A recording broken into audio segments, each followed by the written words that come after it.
What a week for track and field. In this video, I'm breaking down my top 5 performances of the week. I'll start with the great Sarah Mitten, made history there in Karlsruhe, Germany at the meet. She launched it to 20.68 meters. That's a national record for Canada. It's an era record again in indoor, and it also equals her outdoor performance national record as well.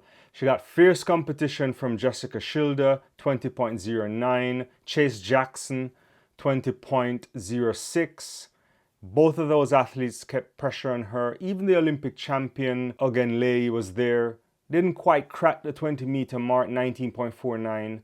But just to have those high-quality athletes, big performance from Mitten. At number 4 for me is Friweni Heilu's performance, that 3,000-meter performance there at the Czech indoor meet in Ostrava. A clinic I thought she put on. She ran a fabulous time of 8:24.17. Yes, she had the pacemaker, but she was all by herself for most of that race. She utterly outclassed the field. Alfonso from Portugal finished second, but a distant second. Now we're getting into the top 3 performances, and all of these performances are going to have a similar bent to it. They all come from the Millrose Games. And I'm going to start with Josh Howie's sensational 800-meter record. Howie, to me, breakout season so far, and he continued what we saw a week ago, and this time he showcased a level of dominance that I didn't expect. Most people didn't. Unless you're watching him or part of the coaching setup, to go out there and outclass Bryce Hoppel is something special. And in that process, the guy delivered one of the top performances that you'll ever see over 800 meters. 1 minute 43.90. Beating the world champion. That's an area record, a North American area record. I mean, the guy led from the start, right? Splitting 51.01 at 400 meters, 117.64 at 600 meters.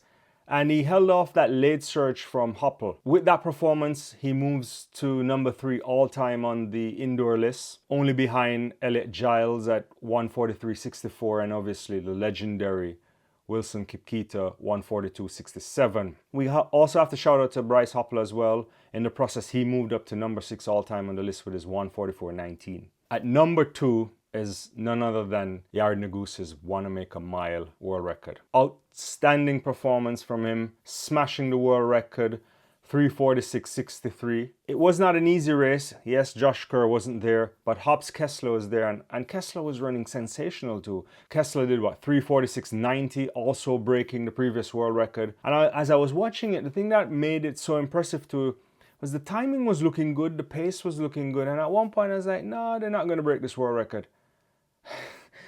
And I mean, with 2 laps to go, I was like, whoa. Something special here. So masterclass running from Nuguse, especially front running in a sense after the pacer comes off. Confidence and control all the way. And to hold off a guy like Hoppel is nothing short of spectacular. I also want to make mention of how spectacular that race is. Cam Myers there from Australia setting a U under 20 world record too, 3:47.48.